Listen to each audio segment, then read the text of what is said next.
अस्सलाम वालेकुम। Lecture 75 start करते हैं जी। कैफ 1 FAR 1 ओनली का, ठीक है जी।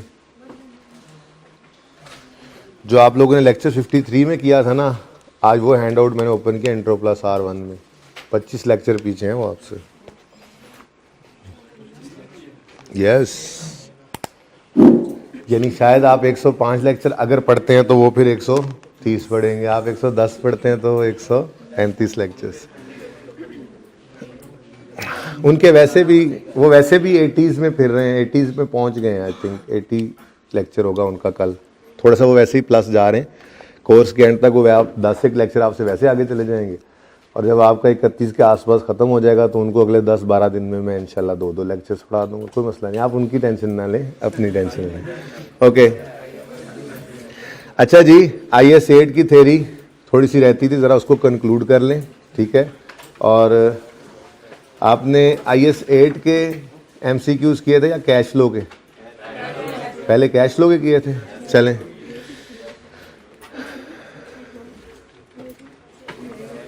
अच्छा जी, ज़रा प्लीज़ IS 8 का चैप्टर ओपन कर लें। थ्योरी जो थी देख लें उसमें से क्या रहता है, एक नज़र पढ़ लें उसको। एक आधा सवाल इसमें से आज होमवर्क में भी देना है, पास पेपर्स में से, ठीक है। फिर एक आधा ऐसे ही क्वेश्चन बैंक में से, और फिर जो रह गए थे जैसे आसिफ इंजीनियरिंग वाला गालिबन दिया था होमवर्क में, डिस्कस नहीं हुआ, वो भी अब करते जाएंगे हम। अगले 2-3 दिन में हम इंशाल्लाह फाइनल कर देंगे इन दोनों टॉपिक्स को, ठीक है।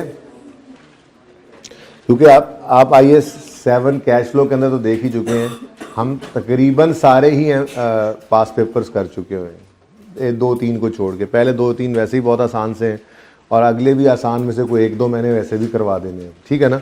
तो अब होमवर्क में चलेंगे IS 8 और IS 7 के क्वेश्चंस, और उनकी डिस्कशन चला करेगी, और जो क्वेश्चंस की डिस्कशन वगैरह रहती है, जो चीज़ें रहती हैं, वो हम पूरी कर लेंगे इन 2 से 3 दिन में इंशाल्लाह। उसके बाद फिर नया टॉपिक स्टार्ट करेंगे, ठीक है जी। पहला पेज अकाउंटिंग पॉलिसीज़ वाला ये पढ़ा दिया था आपको। जो कुछ इसमें से काटना था, मैंने कहा था कि आपके सिलेबस में नहीं है, वो काट दिया था आपने। मैंने कटवाया था यहाँ से, जैसे बुक नहीं थी तो क्या हुआ, स्क्रीनशॉट लिए थे। चले बहरहाल क्विकली अगर देखें तो मैंने यहाँ पे आपको बताया था कि ये पॉइंट नंबर 3 आपका नहीं है। चलें, आप तो बुक है ना, ठीक है, जल्दी जल्दी देखते जाएं इसको भी।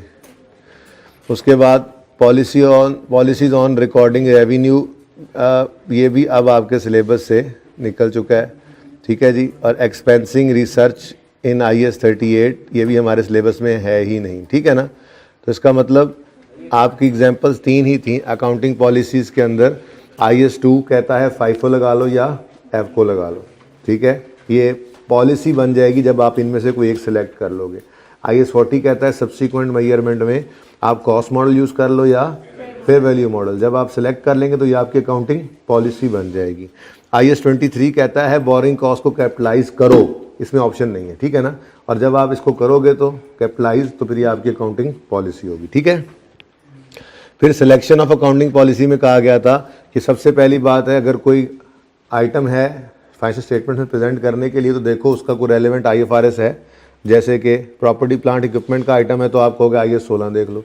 कोई इंटेंजिबल है तो आप कहोगे IS 38 देख लो। इन्वेस्टमेंट प्रॉपर्टी है तो आप कहोगे IS 40 देख लो।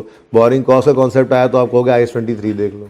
तो सिलेक्शन ऑफ पॉलिसी के लिए सबसे पहला क्या काम है, अप्लाई रेलेवेंट। इस तरह क्विकली सारा भी रिव्यू भी हो जाएगा, ठीक है ना। अप्लाई करो रेलेवेंट IFRS, और अगर रेलेवेंट IFRS नहीं है तो फिर क्या करो, ये ऑर्डर फॉलो करो, कोई सिमिलर IFRS देखो। नहीं है तो किसी और स्टैंडर्ड सेटिंग बॉडी का कोई इस जैसा मिलता जुलता IFRS देख लो। जैसे हम IFRS को फॉलो कर रहे हैं, कुछ मुल्क अभी भी US गैप्स को फॉलो कर रहे हैं, तो उनके स्टैंडर्ड्स में अगर कोई रेलेवेंट IFRS हो तो स्टैंडर्ड सेटिंग बॉडी है, उसके सिमिलर IFRS नहीं है तो फ्रेमवर्क यूज़ कर लो। ये तो उन्होंने कहा ना, लेकिन साथ ही क्या लिखा हुआ है कि we can also refer pronouncements of other standard setting bodies, ठीक है जी। अच्छा, उसके बाद एग्जाम्पल्स में क्या है, वही इन्वेंट्रीज के लिए आप IS 2 रेफर करते हो, PPE के लिए 16, ये बात जो मैंने कर दी, ठीक है। फिर कंसिस्टेंसी के साथ इसको अप्लाई करना है, ये बात भी हो गई थी। रिट्रोस्पेक्टिव क्या होता है जी, पास्ट को भी, प्रेजेंट को भी और फ्यूचर को भी सही करना, ठीक है ना। और प्रोस्पेक्टिव क्या होता है, पास्ट को छोड़ो, सिर्फ प्रेजेंट और फ्यूचर को सही करके चलना, ठीक हो गया। फिर चेंज इन अकाउंटिंग पॉलिसी के बारे में आपको बताया था कि ये सिर्फ दो सूरतों में आप कर सकते हैं। पहली चीज़ क्या थी, अगर स्टैंडर्ड ही बदल जाए। अगर स्टैंडर्ड ही बदल जाए तो फिर रिट्रोस्पेक्टिवली अप्लाई करना या प्रोस्पेक्टिवली, ये स्टैंडर्ड खुद ही बताएगा। और अगर स्टैंडर्ड खामोश है तो रिट्रोस्पेक्टिव। चेंज इन पॉलिसी का जनरल रूल क्या है, रिट्रोस्पेक्टिव एप्लीकेशन है। जहां तक मुमकिन हो सके वापस जाओ, ऐसे समझो कि जैसे ये पॉलिसी हमेशा से एप्लीकेबल थी, और रिट्रोस्पेक्टिवली सही करके लाओ। ये तो है जनरल रूल पॉलिसी चेंज का, ठीक है। लेकिन अगर पॉलिसी चेंज वॉलंटरी है तो फिर तो ये रेट्रोस्पेक्टिव जाना जरूरी है। अगर change in policy due to change in standard है तो फिर रिट्रोस्पेक्टिव जाना है या प्रोस्पेक्टिव, स्टैंडर्ड से ही पूछ लो। स्टैंडर्ड खुद बताएगा ट्रांजिशनल प्रोविजंस में कि रिट्रोस्पेक्टिव करना है या प्रोस्पेक्टिव करना है। और अगर स्टैंडर्ड खामोश है तो फिर रिट्रोस्पेक्टिव जाओ। ये बातें भी मैंने आपके साथ कर दी थी, ठीक है। एग्जांपल्स के अंदर हमने कहा था IAS 23 now requires all borrowing cost to be capitalise, LIFO अब नहीं रहा, और सी को मैंने कटवा दिया था कि ये आपके सिलेबस में नहीं है, ये IFRS 16 है जो FAR 2 में आप पढ़ेंगे, ठीक है जी। और हाउ मैंने समझा दिया था, इसको एक बार फिर पढ़ना है, बड़ी इंपॉर्टेंट थ्योरी है ये MCQs के पॉइंट ऑफ व्यू से भी, ठीक है। फिर या तो स्टैंडर्ड में चेंज आ जाए या मैनेजमेंट का डिसीजन हो वॉलंटरी, ठीक है। तो इसमें एग्जांपल्स आपने जो देखी हुई हैं, रेट्रोस्पेक्टिव लाजमी है। रेट्रोस्पेक्टिव तो जनरल रूल है ना, सिर्फ उस सूरत में बचोगे अगर चेंज इन स्टैंडर्ड हुआ है पॉलिसी चेंज का सबब, ठीक है, और स्टैंडर्ड ने चेंज होते हुए ट्रांजिशनल प्रोविजन में कह दिया कि आप प्रोस्पेक्टिव चल लो, तो फिर माफ़ी है, वरना चेंज इन पॉलिसी हमेशा क्या होगी, रिट्रोस्पेक्टिव। इसको मैंने पढ़ा दिया हुआ है सारे को, ठीक है ना। फिर रिट्रोस्पेक्टिव एप्लीकेशन होती क्या है, एप्लीकेशन इसको कहते हैं कि ऐसे समझो जैसे ये हमेशा से, जब जैसे मिसाल के तौर पे हमने प्रैक्टिस क्वेश्चन 1 किया था, बोरिंग कॉस्ट पिछले 3 साल से एक्सपेंस आउट करते आ रहे थे, हम चौथे साल में गालिबन खड़े थे। तो जब चेंज इन पॉलिसी आया तो रिट्रोस्पेक्टिव एप्लीकेशन करते हमने क्या कहा था, वो 3 साल से ही कैपिटलाइज करते आओ। ये मतलब होता है कि ऐसे समझो जैसे ये पॉलिसी हमेशा से जो चेंज कर रहे हो ना, ये हमेशा से यही एप्लीकेबल थी, और पॉलिसी चेंज को रिट्रोस्पेक्टिवली आपने अप्लाई करवाना होता है। ये छोटा सा फर्क है, ये भी MCQs में आया होता है। क्या पॉलिसी चेंज रिट्रोस्पेक्टिव एप्लीकेशन करनी पड़ती है इसमें, और एरर करेक्शन में रिट्रोस्पेक्टिव रीस्टेटमेंट करनी पड़ती है। थोड़ा सा फर्क है, ये एरर के अंदर जाके पढ़ाता भी हूं। बहरहाल रिट्रोस्पेक्टिव एप्लीकेशन क्या है जी, application of change in accounting policy to transaction other event conditions as if that policy had always been applied. ये आपकी किताबों में भी ऐसे ही आगे गया हुआ है। अच्छा ठीक है, ये फॉर्मेटिंग एरर था आपकी किताब में भी। अच्छा बहुत छोटा, मैंने ऐसे ही रखा हुआ है, क्या जरूरत है, इसको थोड़ा सा ऐसे कर लेते हैं ताकि आप यहाँ से भी पढ़ते रहें। खैर किताबें हैं आपके पास जी।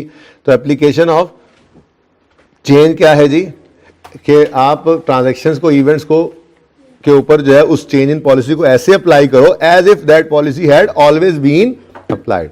We restate the figures and provide disclosures as well. क्या मतलब, फिगर्स भी बदल जाती थी, income statement, balance sheet, change in equity में फिगर्स बदल जाती थी ना, और नोट भी बनाते थे चेंज इन पॉलिसी का। किया हुआ है ये काम।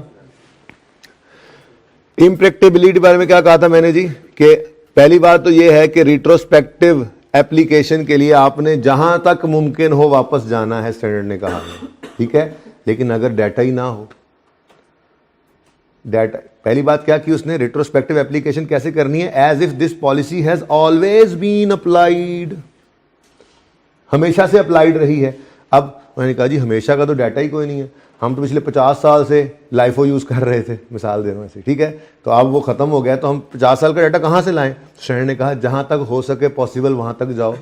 जैसे हमारा लॉ कहता है 5 साल का डाटा रख लो, तो 5 साल का तो डाटा होगा ना, उसको सही कर लो, ठीक है। अच्छा जी 5 साल का डाटा भी नहीं जी, वो आग लगी थी तो पिछले साल तक का सारा डाटा जल गया, उन्होंने कहा चलो फिर इस साल नहीं सही कर लो, वो ये है इम्प्रैक्टिकेबिलिटी, ठीक है। इम्प्रैक्टिकेबिलिटी क्या है जी, रिट्रोस्पेक्टिव एप्लीकेशन में, retrospective application might be impracticable, ठीक है। 50 साल का डाटा कौन रखता है, ठीक है ना। इन this case company must apply it from earliest possible period. क्या मतलब, 5 साल का तो टैक्स वाला ने कहा हुआ है ना रखो, तो 5 साल पे अप्लाई कर लो, अर्लीस्ट पॉसिबल पीरियड। और आगे पता क्या कहता है, this may be current period. क्या मतलब, अगर पीछे आग लग गई है तो फिर सिर्फ इस पीरियड को ही सही कर लो, और क्या हो सकता है। इम्प्रैक्टिकेबिलिटी का मतलब ही यही है कि मुमकिन ना रहे तो, ठीक है ना। मतलब कहने का ये है कि हमने जाना है वापस, जहां तक हो सके जाएंगे, ठीक है, जहां तक हो सके हम वापस जाकर अप्लाई करते हुए आएंगे चेंज इन पॉलिसी को, ठीक है। The reason of impracticability could be non availability of records. Examples में मैंने आपको कहा था, पहली एग्जाम्पल बिल्कुल FIFO से एफको पे जाना चेंज इन पॉलिसी है, कॉस्ट फेयर वैल्यू मॉडल पे जाना IS40 में चेंज इन पॉलिसी है, रेवेन्यू रिकग्निशन पॉलिसी चेंज हो जाए तो ये चेंज इन पॉलिसी तो है, लेकिन चूंकि अब IFRS 15 जो है वो आपके सिलेबस में नहीं रहा, ये अब चला गया है FAR 2 में, इसलिए इसको आप रेड कर लें। फिर ये मैंने आपको समझा दिया था पॉइंट 4, अगर आपको याद हो तो मैंने कहा था जी पहले आप क्या एग्जांपल दी थी, हाँ आई थिंक मैंने कहा था कि आप स्पिनिंग मिल हैं, आप धागा बनाते हैं और कभी कभी किसी का बना हुआ धागा भी आगे बेच देते हैं और अपना कमीशन रख लेते हैं। लेकिन हालात ऐसे ख़राब हुए कि आपकी अपनी मिल बंद हो गई, लेकिन आपके ताल्लुकात इतने थे कि आपने काम ही ट्रेडिंग का शुरू कर दिया। आपने कहा आप नहीं बनाएंगे, कोई बात नहीं, बनाया जो बना रहे हैं उनके कॉन्ट्रैक्ट्स आगे नहीं है ना, उनसे माल उठाते हैं, आगे दे देते हैं, कमीशन आप कमा रहे हैं। तो पहले आपका कमीशन जो था एक अदर इनकम की फॉर्म में था, नॉन कोर एक्टिविटी थी, कभी कभी आ जाता था थोड़ा बहुत, ठीक है। लेकिन अब आपका मेन बिजनेस ही क्या हो गया, कमीशन इनकम। तो आप अदर इनकम से उठा के जो उसको रेवेन्यू में लेकर जाएंगे, this is change in policy. ये जो प्रेजेंटेशन आपने बदली है ना फाइनेंशियल स्टेटमेंट्स के अंदर, देखो सेल और अदर इनकम में फर्क बताया था ना बचपन में, आपको इंट्रो के अंदर बताया जाता है, ठीक है ना। सेल क्या है, मेन कोर एक्टिविटी की इनकम, जिसे IFRS 15 वाला रेवेन्यू कहा जाता है, और other income non core activity की इनकम। तो वो यहां पे यही कह रहा था, classifying commission earned as revenue in statement of profit और loss having previously classified it as other operating income या अदर इनकम। तो एग्जांपल के तौर पे अब तो बुक्स आपके पास हैं, आप इसके आगे छोटा सा लिख सकते हैं। वैसे तो मैंने पूरा चैप्टर ही आप लोगों के साथ शेयर कर दिया था, बहरहाल इसके आगे आपने छोटा सा लिख लिया होगा, हमारी स्पिनिंग मिल थी, फिर हमने उसे बंद करके कमीशन पर दूसरों का धागा बेचना शुरू कर दिया आगे। बस ये अपने अल्फाज में लिख लो, बात रिपीट ना करवाना मुझसे।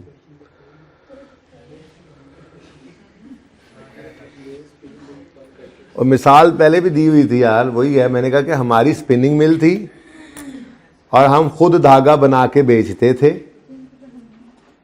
और कभी कभी कमीशन पर लोगों का धागा भी आगे बेच देते थे। ये हमारी अदर इनकम थी, कमीशन, ठीक है। अब हमारी बिल हो गई बंद और हमने दूसरों का बना हुआ धागा ही आगे बेच के कमीशन कमाना शुरू कर दिया, और ये हमारी मेन इनकम बन गई। बस काफी है, अपने अल्फाज में लिख लो ना यार, ऐसे थोड़े फर्क थोड़ा ही है, कोई बात लिखनी होती है। बस मैंने जो लिखवाया वो लिख लो, या अपनी मर्जी जो मर्जी करो, मुझे ये ना कहो कि आप वाली बात मैं लिखवाऊं। अच्छा जी,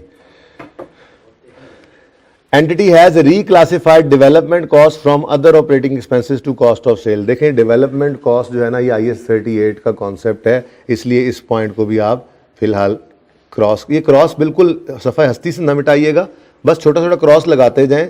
मतलब इसका क्या होगा, ये हमारे सिलेबस से बाहर की बात है, लेकिन IS 8 के अंदर तो ये बातें लिखी हुई हैं ना, ठीक है, एग्जाम्पल्स, ओके। अच्छा, एडॉप्शन ऑफ रीवैल्यूएशन मॉडल, हाँ ये बड़ी इंपॉर्टेंट बात है MCQs के पॉइंट ऑफ व्यू से, और आपको समझा भी दी थी। क्या आपने कॉस्ट मॉडल पे इनिशियली मेजर करना होता है फिक्स एसेट को, PPE को, और फिर स्टैंडर्ड IS 16 ये ऑप्शन देता है कि आप कॉस्ट मॉडल यूज कर लो या रीवैल्यूएशन मॉडल यूज कर लो। आपने रीवैल्यूएशन मॉडल को सिलेक्ट किया तो आप कॉस्ट मॉडल से हटे, 2-3 साल बाद हट गए, 2-3 साल कॉस्ट मॉडल में पड़ा रहा एसेट, और फिर आपने सोचा नहीं रीवैल्यूएशन मॉडल सही है, तो आप कॉस्ट मॉडल से उठ के किस पे आ गए, रीवैल्यूएशन मॉडल पे। है ये चेंज इन एस्टीमेट, सॉरी है ये चेंज इन पॉलिसी, लेकिन IS 8 कहता है कि इसको मेरे वाली रिट्रोस्पेक्टिव एप्लीकेशन में नहीं डालना, बस ये चेंज इन एस्टीमेट जैसी ट्रीटमेंट है। क्या मतलब, हम जो करके आए हैं, क्योंकि इसने IS 8 ने पता है क्या कहा, IS 8 ने कहा ये चेंज इन पॉलिसी तो है, लेकिन इसकी अकाउंटिंग IS 16 से ही जाकर पूछो, और IS 16 ने उसको चेंज इन एस्टीमेट वाली अकाउंटिंग के अंदर डाला हुआ है। क्या मतलब, सिर्फ उस साल के अंदर सरप्लस लॉस रिकॉर्ड करते हैं और फ्यूचर ईयर्स को सही कर लेते हैं, और उस साल को सही कर लेते हैं, डेप्शन वगैरह को, ठीक है ना। पास्ट ईयर्स को तो हमने कभी सही नहीं किया था, ठीक है ना। तो ये बड़ी ही इंपॉर्टेंट बात है, ये पॉइंट 6 बहुत इंपॉर्टेंट है, लेकिन समझाया हुआ है ऑलरेडी। वो क्या है जी, adoption of revaluation model for non current assets previously held at cost. IS 16 में प्रीवियसली कॉस्ट मॉडल पे जो PPE हेल्ड था, उसको आपने किस पे कर लिया है, अब रीवैल्यूएशन मॉडल पे। ये क्या है? Example of change in policy, ऊपर लिखा हुआ है example of change in policy. आगे कहता है it is a change in policy, change in policy तो है, ये अकाउंटिंग पॉलिसी का चेंज तो है, but it is not treated as per IAS 8। तो फिर कैसे ट्रीट करें? जैसे IAS 16 ने बताया, वो कैसे बताया, वो करके आए हुए हैं, ठीक है ना। तो it means no retrospective application is required and also no disclosure is required. क्या मतलब? ना तो फिर हमने कभी वहां पर पिछले सालों को छेड़ा था रिवैल्यूएशन में, ना ही कभी हमने चेंज इन पॉलिसी का नोट बनाया था। याद आ रहा है ना? रिवैल्यूएशन तो कई दफा कर चुके, कभी रिट्रोस्पेक्टिव एप्लीकेशन की थी, कभी पिछले सालों को सही किया था नहीं, कभी चेंज इन पॉलिसी का नोट बनाया था नहीं। तो वो यही कह रहा है IAS 8 के अंदर इसको ट्रीट नहीं करना है, ये चेंज इन पॉलिसी। MCQ उसके पॉइंट ऑफ व्यू से बड़ा इंपॉर्टेंट था, ठीक है जी। उसके बाद disclosure of change in accounting policy क्या है जी? ये वही नोट है जो हमने बनाया था, ये वही नोट है जो हमने बनाया था। नोट के अंदर, अच्छा आप ज़हन के अंदर पहले विजुलाइज करो, चेंज इन पॉलिसी की हेडिंग थी, ठीक है, उसके बाद हमने अंग्रेजी लिखी थी, ठीक है ना, अंग्रेजी हमने लिखा था कि वजह क्या बनी, उसके बाद फिर हमने कहा था आइटम्स अफेक्टिंग SOCI और SOFP, यानी कि effect of change in policy on relevant line items, वो हमने बताए थे, ठीक है। यही 3 चीजें थी ना मोटी मोटी। पढ़ के देखते हैं स्टैंडर्ड ने क्या कहा है पैरा 28 में। तो कहता है टाइटल ऑफ स्टैंडर्ड बताओ, हमने लिखा तो था चेंज इन पॉलिसी, हेडिंग दे दी थी। फिर nature of change and description of transitional provision वगैरह, ये सब ही आपने वो जो अंग्रेजी वाला नहीं होता पॉइंट, ठीक है, ये ना गलत कलर नजर ही नहीं आएगा ये तो आपको। अच्छा, टाइटल ऑफ स्टैंडर्ड बता दो, उसके बाद डिस्क्रिप्शन ऑफ ट्रांजिशनल प्रोविजन बता दो, या नेचर ऑफ चेंज भी बता दो। क्या मतलब? हमने बताया था अंग्रेजी के अंदर कि जी वो IAS 2003 के अंदर स्टैंडर्ड बदल गया और उसने कहा बोरिंग कॉस्ट को क्या करो, अब कैपिटलाइज किया करो। या मुहानी वाले सवाल में हमने कहा था कि पहले FIFO यूज़ करते थे, अब मैनेजमेंट डिसाइड किया कि FCO यूज़ करेंगे, तो ये हमने क्या कर दिया जी, डिस्क्रिप्शन बता दी थोड़ी सी। अच्छा, ट्रांजिशनल प्रोविजन की डिस्क्रिप्शन कब बताएंगे? जब सवाल में गिवन होगी, ठीक है ना, तो वो थोड़ी सी बात कर देंगे। सवाल में जो लिखा हो अंग्रेजी थोड़ी सी वही लिख देनी है। ये है हमारा पॉइंट 1, 2 और 3, ठीक है। अब अगली बात एडिशनल है, ठीक है, लिखी हुई है स्टैंडर्ड ने। क्या कहता है स्टैंडर्ड कि अगर आपने चेंज इन पॉलिसी किया है ट्रांजिशनल प्रोविजंस के अकॉर्डिंगली तो बता दो, और अगर ट्रांजिशनल प्रोविजंस के मुताबिक नहीं किया तो भी बता दो। अब ये बात आपने ख्वाब थोड़ी आ जानी है आपको, ठीक है ना, ये बात तो सवाल के अंदर अगर गिवन होगी तो एज इट इज उठा के आपने अंग्रेजी लिख देनी है। इसका मतलब पहले 4 पॉइंट्स क्या हैं वो हमारी अंग्रेजी में ही कवर हो जाते थे। पहले 4 पॉइंट्स हमारी अंग्रेजी में कवर्ड है, बोलो, अंग्रेजी में ही सब कुछ तो लिखते थे, ठीक है जी। क्या? Title of standard IAS 23 change हो गया। फिर नेचर ऑफ चेंज, उसने कहा कि इंटरेस्ट को एसिडी कॉस्ट में अब ऐड किया करो। फिर क्या ट्रांजिशनल प्रोविजंस कोई हैं? आप सवाल में गिवन हो तो वो भी अंग्रेजी में लिख देना कि ट्रांजिशनल प्रोविजंस में स्टैंडर्ड ने ये कहा, ठीक है। आपने क्या किया? हमने ट्रांजिशनल प्रोविजन के मुताबिक जो है वो काम कर दिया। अब ये सारी अंग्रेजी सवाल में गिवन होगी तो लिखेंगे, नहीं होगी तो जितनी गिवन होगी उतनी लिख देंगे, ठीक है ना, बात समझ गए। तो पहले 4 पॉइंट्स के साथ आप यूं साइड पे ब्रैकेट लगा के लिख सकते। मिसाल के तौर पे हमारे नोट का नंबर, कोई नंबर बता दो, नोट का कोई नंबर, 11 नंबर अगर हमारे चेंज पॉलिसी का नोट था ना, तो ये क्या बन गया, 11.1, ठीक हो गया। ऐसे ही करते थे, अंग्रेजी में नंबर नहीं लगाते थे, लेकिन वैसे बात करूं पहली, चलो यार 11 को मान नहीं करते, इंग्लिश, ठीक है, इंग्लिश लिखते थे ना, आ गई इंग्लिश, ओके डन। चल उसके बाद क्या करो, for the current and previous periods the amounts of adjustment of each line item in financial statements and for basic and diluted EPS, इसको जरा छोड़ दो फिलहाल, बेसिक और डायल्यूटेड EPS पढ़ेंगे तो फिर देखेंगे ना, तो जितनी बात अभी पढ़ी है सिर्फ उसको देख लें, बाकी को फिलहाल थोड़ी देर के लिए आप भूल जाएं कि ऐसी कोई चीज़ लिखी है, काट ना देना, ठीक है ना। अब EPS का टॉपिक है हमारा। अच्छा जी, तो हमने ये काम किया था ना जी, ईच लाइन आइटम पे इफेक्ट बताया था इंक्रीज डिक्रीज का, ठीक है। Adjustment related to accounting periods before those presented in financial statements, ये तो रिटेन्ड अर्निंग्स के अंदर इम्पैक्ट चला जाता था। ओपनिंग रिटेन्ड अर्निंग्स में statement of change in equity के अंदर हमने क्या लिखा था हमने कहा था जी अगर हम मिसाल के तौर पे 20 में खड़े हैं तो हमने कहा था ये 20 का साल प्रेजेंट हो गया, ये 19 का साल हो गया, और उससे पहले जितने भी हैं उसमें ओपनिंग के अंदर हमने प्रायर ईयर एडजस्टमेंट दे दी थी, ठीक है। उसके बाद रिट्रोस्पेक्टिव एप्लीकेशन अगर इम्प्रैक्टिकेबल है तो एक्सप्लेन कर दो, ठीक है, कि कैसे आपने फिर चेंज अप्लाई किया है, प्रोस्पेक्टिवली किया है 2 साल। देखो ना, रिट्रोस्पेक्टिव एप्लीकेशन रिक्वायर कर रहा था आपको कि 5 साल वापस जाओ, आपने कहा जी डाटा तो पिछले 2 साल का है सिर्फ। अब इम्प्रैक्टिकेबिलिटी आई ना, तो ये लिख के बता दो नोट के अंदर कि जी 5 साल तक वापस जाना चाहिए था हमें, ये पॉलिसी जब से अप्लाई हुई है, लेकिन डाटा ही 2 साल का है। ये डाटा पिछले 2 साल का भी नहीं है, डाटा इसी साल का ही अवेलेबल है, पहले डाटा ही नहीं है तो इसी साल से कर रहे हैं। तो ये बातें भाई अंग्रेजी के अंदर तब लिखोगे जब आपको सवाल में देगा, और इतनी तफसीलात सवाल में नहीं देता, जितने नोट हमने बना दिए हैं ना बस उतनी सी बात है। थोड़ी सी अंग्रेजी लिखते हैं, उसके बाद effect of change in policy on relevant line items लिखते हैं और हमारा नोट कंप्लीट हो जाता है, ठीक है। Okay, these are not a change in accounting policy. कहा था घर पे पढ़ना, किसी ने पढ़ा? हाँ, कौन पढ़ता है जी ऐसे? ओके,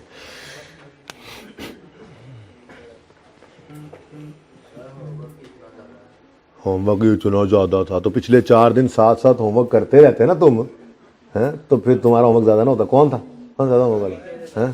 सामने हो ना ज़रा, देखो साथ साथ करते रहते तो इकट्ठा होता। अच्छा,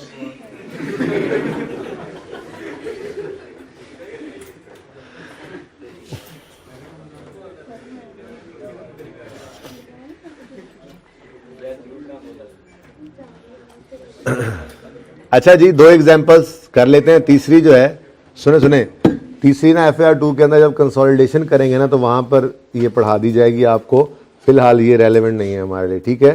तो सब्सिडरी के बारे में कहा जा रहा है कि अगर पॉलिसी डिफरेंट हो तो ग्रुप के लिए अगर कोई सेम कर ली जाए पॉलिसी तो ये चेंज इन पॉलिसी नहीं होती। अच्छा, वैसे FAR 2 के बच्चे को ये समझाना इसलिए आज आसान होता है कि कल ही एक सवाल हमने वहाँ पे किया कंसोलिडेशन का जिसके अंदर ये काम किया था, और चेंज इन पॉलिसी का कोई काम, चेंज इन पॉलिसी वाला कोई काम नहीं किया नहीं था। बेसिकली ये कह रहा है कि ग्रुप होता है ना, ग्रुप, उसमें 2-3 कंपनीज होती हैं, तो कोई कंपनी कोई पॉलिसी यूज़ कर रही हो, कोई कंपनी उस ग्रुप में कोई कर रही हो, तो कंसोलिडेशन पर्पज़ के लिए हम एक पॉलिसी यूज़ करवा लेना अगर। अच्छा, पढ़ ही लो, आसान है, MCQ में ना आ जाए, मुझे डर लग रहा है सर। देखो तीनों पढ़ लेते हैं फिलहाल। Number 1, switching to purchasing plant under leases from a previous policy of purchasing plant for cash. आगे ना पढ़ो। हम आज तक अपने फिक्स एसेट्स को खरीदा करते थे, मिसाल के तौर पे प्लांट हो गया, व्हीकल हो गया, हम क्या किया करते थे, कैश पे खरीदा करते थे, ठीक है। हमने ये डिसाइड किया कि इतना कैश हम खर्च कर देते हैं, बैंक और लीजिंग कंपनीज जो ये ऑफर्स दे रही हैं, तो हम ना अब आज के बाद एसेट्स लीज करवा लिया करेंगे ताकि हमारा पैसा ज़्यादा स्टक ना हो और थोड़े थोड़े पैसे साथ साथ हम किस्तों की फॉर्म में पे करते रहें। माना कि उसमें पैसे थोड़े ज़्यादा पे करने पड़ते हैं, लेकिन वो आहिस्ता आहिस्ता पे करने पड़ते हैं, तो ये जो पैसा स्टक नहीं होगा बिजनेस में यूज़ करके हम ज़्यादा सारे प्रॉफिट्स कमा लेंगे। अब सोचने वाले इस तरह से सोच सकते हैं, ठीक है। तो पहले आपकी अगर पॉलिसी थी, आप फिक्स एसेट्स को खरीदा करते थे, अब आपने वो पॉलिसी बदल कर सोचा कि हम आज के बाद फिक्स एसेट्स को लीज पे लिया करेंगे, तो ये चेंज इन अकाउंटिंग पॉलिसी नहीं है। स्टैंडर्ड कहता है ये चेंज इन बिजनेस पॉलिसी है। This is not a change in accounting policy, okay. Accounting policy की एग्जांपल आपको बताई जा चुकी है, वो बेसिस कन्वेंशंस वगैरह हैं जो यूज़ होती हैं फाइनेंशियल स्टेटमेंट्स को बनाने के लिए। इसके अंदर मिसाल यही है कि आपने इन्वेंट्रीज को रिकॉर्ड करना था, स्टैंडर्ड ने आपको ऑप्शन दिया FIFO या FCO, आपने सेलेक्ट कर लिया FIFO। Now this is your change in, this is your policy. बाद में आपने FIFO को बदल के किया FCO, तो this is change in policy, ठीक है ना। लेकिन आप पहले एसेट खरीदते थे, फिर आप लीज पे लेने लग गए, तो ये कौन से स्टैंडर्ड ने कहा था कि आप एसेट खरीदा करें या लीज पे लिया करें? ऑप्शन था, और आपने पहले उसको खरीदने वाली पॉलिसी रखी हुई थी और आप बदल के लीज पे ले गए, तो ये चेंज इन पॉलिसी कहें। बात समझ गए हो? Got it? Got the point? कि फिर बताऊं? बात समझ आई है या? चलो एक और एग्जाम्पल ले लो। आपने कहा कि जी IS 40 के अंदर हमने इन्वेस्टमेंट प्रॉपर्टी ले लिया, IS 40 का, ठीक है। सब्सिक्वेंटली आप कॉस्ट मॉडल भी यूज़ कर सकते हो और फेयर वैल्यू भी। आपने कहा जी कॉस्ट मॉडल है। बाद में आपने चल के कहा ये ऑप्शन हम एक्सरसाइज करना चाहते हैं, हम फेयर वैल्यू मॉडल पे जाना चाहते हैं। स्टैंडर्ड ने कहा चले जाओ, लेकिन ये चेंज इन पॉलिसी है, ठीक है। लेकिन आप फिक्स एसेट पहले खरीदा करते थे, लीज पे नहीं लिया करते थे। क्या किसी स्टैंडर्ड ने ये ऑप्शन दिया हुआ है? नहीं। आपकी बिजनेस की पॉलिसी थी कि आप खरीदा करते थे। अब आपने सोचा कि हम लीज पे लिया करेंगे, तो ये किसी स्टैंडर्ड के ऑप्शन के अंदर आपने एक को छोड़ के दूसरे को सिलेक्ट किया है। तो आपकी बिजनेस पॉलिसी थी पहले खरीदना, अब बिजनेस पॉलिसी हो गई है लीज पे लेना। तो this is not a change in accounting policy, this is change in business policy. Clear? बड़ी इंपॉर्टेंट एग्जांपल्स है for the sake of, for the purpose of MCQs. ठीक है, ये बात समझ आ गई भी पहली। दूसरे में वो कहता है, देखो वैसे तो कंसोलिडेशन सिलेबस में नहीं है, लेकिन थोड़ी सी बात कर रहा हूं। ठीक है, एक पेरेंट कंपनी होती है, एक उसकी सब्सिडरी कंपनी होती है मिसाल के तौर पे, और ये दुनिया वालों के लिए एक ग्रुप होता है। ठीक है ना, ग्रुप होता है। पेरेंट कंपनी ने सब्सिडरी के 50% से ज्यादा शेयर्स बाय किए होते हैं, तो बाहर की दुनिया के लिए ये एक ग्रुप है। तो ये अपनी फाइनेंशियल स्टेटमेंट्स अकेली बनाते हैं, पेरेंट के अकाउंटेंट्स। सब्सिडरी के अकाउंटेंट्स अपनी फाइनेंशियल स्टेटमेंट्स अलग से सेपरेट भी बनाते हैं। ये सेपरेट फाइनेंशियल स्टेटमेंट्स जब बन जाती हैं तो सब्सिडरी के अकाउंटेंट अपनी फाइनेंशियल स्टेटमेंट्स को पेरेंट के अकाउंटेंट के पास भेज देते हैं, और वो इन दोनों सेपरेट फाइनेंशियल स्टेटमेंट्स को मिलाकर एक ग्रुप की कंसोलिडेटेड फाइनेंशियल स्टेटमेंट्स बनाते हैं। ठीक है ना, ये आपके लिए रेलेवेंट नहीं है, सिलेबस में नहीं है, लेकिन छोटी सी बात क्या है, मिसाल के तौर पे पेरेंट यूज कर रहा था फाइफो और सब्सिडरी यूज कर रहा था एवको। अब ग्रुप फाइनेंशियल स्टेटमेंट्स बनाने के लिए हमने कहा पॉलिसी ज़रा सेम कर लो, थोड़ा यूज़र के लिए आसानी हो जाएगी समझने में। तो उन्होंने कहा ये कंसोलिडेशन पर्पस के लिए आपने पॉलिसी सेम की है, इसको चेंज इन पॉलिसी ना कहना। एक और मिसाल, पेरेंट फॉलो कर रहा था रीवैल्यूएशन मॉडल, सब्सिडरी फॉलो कर रही थी कॉस्ट मॉडल। पेरेंट की किताबों में रियल सरप्लस नज़र आ रहा था, सब्सिडरी किताबों में नज़र नहीं आ रहा था। ठीक है, लेकिन कंसोलिडेशन करने लगे तो आपने सब्सिडरी से कहा देखो अपने एसेट्स की फेयर वैल्यू लगवा तो लो, मैं कंसोलिडेटेड फाइनेंशियल स्टेटमेंट में कम से कम तुम्हें रीवैल्यूएशन मॉडल पे रख लूं ताकि कंपैरिजन आसान रहे, यूजर के लिए आसानी हो जाए। तुम्हें सेपरेट फाइनेंशियल स्टेटमेंट्स में चेंज करने को कोई नहीं कह रहा, लेकिन ग्रुप फाइनेंशियल स्टेटमेंट्स के अंदर मैं एक पॉलिसी भी लाना चाह रहा हूं। तो स्टैंडर्ड ने कहा ये चेंज इन पॉलिसी नहीं है, ये सिर्फ कंसोलिडेशन पर्पज के लिए आपने एक जैसी पॉलिसी कर ली है। ठीक है ना, ये ऐसे एग्जाम्पल अगर समझ ना आए तो कोई बात नहीं है, सिलेबस में बात नहीं है, एक रिमोट सा चांस है कि एमसीक्यूज के अंदर ऐसी लिस्ट के अंदर ये बात भी आ जाए। बहरहाल गुजारा हो गया, उम्मीद है कि कंसोलिडेशन क्या होती है, फाइनेंशियल स्टेटमेंट्स, ये ग्रुप की फाइनेंशियल स्टेटमेंट्स बनाना। सेपरेट हर किसी ने अलग अलग अपनी बनाई होती हैं, लेकिन ग्रुप की फाइनेंशियल स्टेटमेंट बनाते हुए अगर डिफरेंट पॉलिसीज को सिमिलर कर लिया जाए तो ये चेंज इन पॉलिसी नहीं है। पढ़ लो, changing the value of a subsidiaries inventory in line with group policy of inventory valuation when preparing consolidated financial statements, it is consolidation adjustment because subsidiary does not change policy in separate financial statement। बात समझ आ गई कि ये कौन सी adjustment है जी, ये consolidation की adjustment है, ये कोई चेंज इन पॉलिसी नहीं है, क्योंकि सब्सिडरी को सेपरेट फाइनेंशियल स्टेटमेंट दुनिया की कोई ताकत नहीं रोक सकती इस बात से कि आप ये वाली पॉलिसी यूज करो जो ग्रुप यूज कर रहा है। उसकी अपनी मर्जी, सब्सिडरी को जो मर्जी कह लो, कोई कहेगा मैं कॉस्ट मॉडल पे हूं, बस मैंने नहीं छोड़ना, मैंने नहीं जाना रिवैल्यूएशन मॉडल पे, उसकी मर्जी है। स्टैंडर्ड ने ऑप्शन दिया हुआ है, दुनिया कोई ताकत से मजबूर नहीं कर सकती इस बात पे कि वो रिवैल्यूएशन मॉडल सेपरेट में भी यूज करे। पेरेंट ने ग्रुप फाइनेंशियल स्टेटमेंट बनानी है ना, उसकी फाइनेंशियल स्टेटमेंट मंगवाए, उसके अंदर रिवैल्यूएशन सरप्लस ऐड कर ले अपने लिए, अपने कंसोलिडेशन पर्पस के लिए। This is consolidation adjustment, this is not change in policy, क्योंकि सेपरेट फाइनेंशियल स्टेटमेंट्स के अंदर वो कायम है, दायम है अपनी जगह पे। ठीक है, सही है। एंड लास्ट थिंग इज, आप पहली बार फाइनेंशियल स्टेटमेंट्स बना रहे हैं और पहली बार आपने इन्वेंट्रीज को खरीदा है और पहली बार आप उनको फाइफो या एफको पे रखने लगे हो, आपने उनको फाइफो पे रख लिया। स्टैंडर्ड कहता है ये चेंज इन पॉलिसी नहीं है, ये एप्लीकेशन ऑफ न्यू पॉलिसी है। या यूं कह लें, ये समझ नहीं आया तो, आपकी इन्वेस्टमेंट प्रॉपर्टी पड़ी हुई है, ठीक है, कॉस्ट मॉडल पे पड़ी हुई है, और वो चलते चलते चलते चलते आपकी, चले देखें पढ़ ले पहले, यहां से बातें आगे बढ़ जाएंगी। The application of new accounting policy for transaction events which did not occur previously is not a change in accounting policy, it is simply an application या selection of a suitable policy. For example, company has obtained a loan for first time for qualifying asset. क्या मतलब, आज से पहले कभी qualifying asset बनाते हुए loan लिया ही नहीं था, अपने पैसों से बनाते थे, पहली बार आपने ले लिया क्वालिफाइंग एसेट। अब IAS 23 ने कहा इस पे जो इंटरेस्ट पे करना है एसेट कॉस्ट में ऐड करो। अब आपको कोई उठ के कहे आज से पहले तो ऐड नहीं करते थे, आज ऐड करने लग गए हो, ये तो चेंज इन पॉलिसी है। आपको कहा भाई साहब पहले आज से कभी लोन लिया था, पहली बार IAS 23 अप्लाई हो रहा है, तो ये सिलेक्शन ऑफ अकाउंटिंग पॉलिसी है, चेंज इन अकाउंटिंग पॉलिसी नहीं है। ठीक है ना, जी तो पहली दफा फाइफो पे जाओगे, पहली दफा फाइफो कहां से फाइफो पे जा रहे हो, किधर के भाई, सवाल वाला बेटा। एवको आपने पहली बार अप्लाई किया होगा ना, तो वो एप्लीकेशन वाला टाइम गुजर गया, ठीक है ना। अब जब आप एवको से फाइफो पे गए हो तो देखो, पहली बार मैंने एग्जांपल कर दी, पहली बार इन्वेंट्री खरीद के लाए हो आज ही, पहली बार जिंदगी में, आपकी इन्वेंट्री आज से पहले थी ही नहीं, तो पहली बार इन्वेंट्री लेकर आए तो फाइफो या एवको में से एक सिलेक्ट किया आपने, this is selection of policy या एप्लीकेशन ऑफ पॉलिसी। लेकिन जब आप कह रहे हो जब फाइफो से एवको, आप खुद कह रहे हो फाइफो से एवको, पहले फाइफो अप्लाई किया तो एवको पे गए ना, this is change in policy, ठीक है ना, वो चेंज इन पॉलिसी होगा। अच्छा जी, examples of selection of accounting policy में कहता है कैलकुलेशन, यार ये थ्योरी पढ़ाना गला ही दर्द कर देता है। Capitalisation of borrowing cost which have arisen for the first time or entity has received its first government grant and is applying deferred income method, ठीक है जी। कोई मसला है ऊपर तो पूछ लें, पानी का गिलास पीने तक, पानी का गिलास पीने तक मैंने कहा था पूछ लें।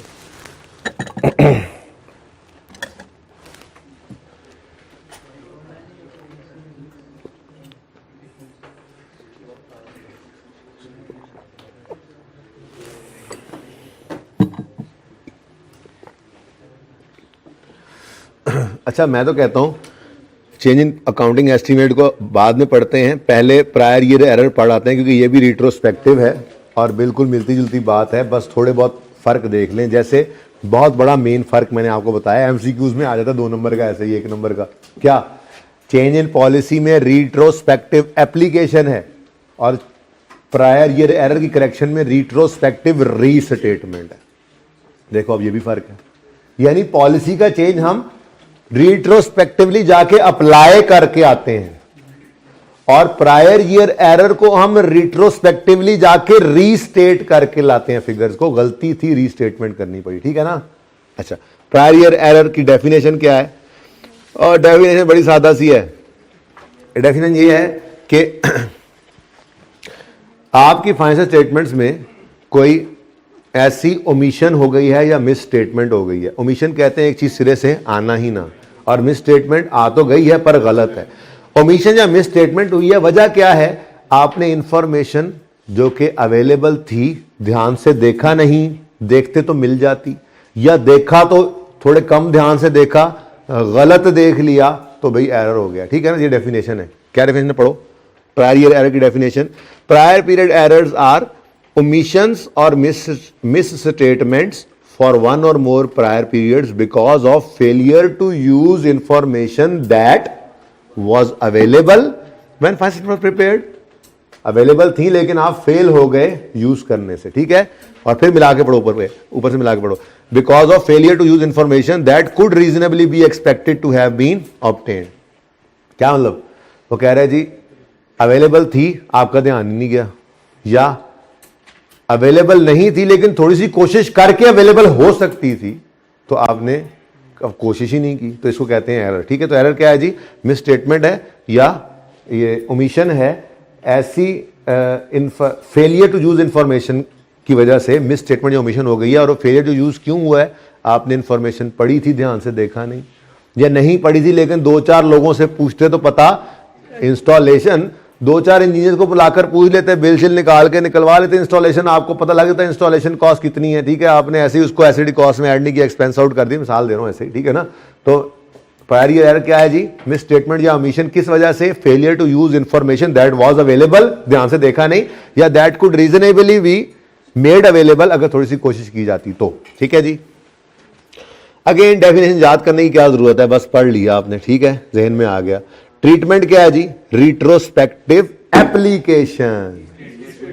रीस्टेटमेंट, फौरन गए वापस, वहां पे क्या लिखा हुआ था, चेंज इन पॉलिसी के अंदर क्या लिखा हुआ था, रिट्रोस्पेक्टिव पैरा 5 रिट्रोस्पेक्टिव एप्लीकेशन है, ठीक है, ऐसे फर्क देखना है, ओके। और यहां पर प्रायर ईयर एरर में ट्रीटमेंट क्या है, रिट्रोस्पेक्टिव रीस्टेटमेंट। बहरहाल रिट्रोस्पेक्टिव का मतलब क्या है, पास्ट, प्रेजेंट और फ्यूचर, ठीक है जी, ओके। अब रिट्रोस्पेक्टिव एप्लीकेशन में क्या कहा था, अप्लाई करो इस पॉलिसी को as if it has always been applied, यहां पे क्या करोगे, रिट्रोस्पेक्टिव रीस्टेटमेंट में सही करो इस एरर को जैसे ये कभी हुआ ही नहीं था, यानी जहां तक जा सको पढ़ो। क्या है जी retrospective restatement? Correction of recognition, measurement, disclosure of amounts of financial statements as if prior period error had never occurred.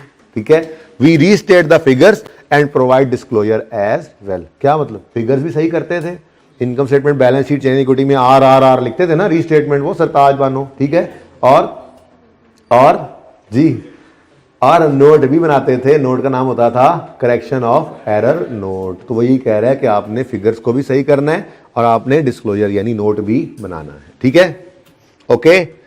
इसमें भी इम्प्रैक्टिकेबिलिटी हो सकती है, सेम सिचुएशन है। इम्प्रैक्टिकेबिलिटी क्यों हो सकती है जी? प्रायर ईयर का डाटा अवेलेबल नहीं है, क्योंकि जहां पर गलती हुई है वहां तक जाना है, ना जा सको। अजी 5 साल पहले गलती हुई थी, 10 साल पहले गलती हुई थी, वापस जाओ 10 साल पहले। 10 साल का तो डाटा ही नहीं है जी। अच्छा 5 साल तक जा सकते हो, जाओ। नहीं जी 5 साल का भी नहीं है, पिछले साल से पहले आग लगी थी, सिर्फ पिछले साल का डाटा अवेलेबल है, तो पिछले साल चले जाओ। पिछले साल भी आग ही लग गई थी जी दोबारा, और यार इस साल को सही कर लो, माफी दे दो। इम्प्रैक्टिबिलिटी से कहते हैं। ठीक है ना, पढ़ो। Retrospective restatement might be impracticable. In this case a company must apply it from earliest possible period. जहां तक जा सको जाओ। This may be current period. ठीक है ना, माफी दे दो, this may be current period. Okay, examples of prior year error. अच्छा ये एग्जांपल जो है ना, ये एमसीक्यू में टेस्ट करे मेरा नहीं ख्याल। देखो बहरहाल पढ़ लेनी चाहिए।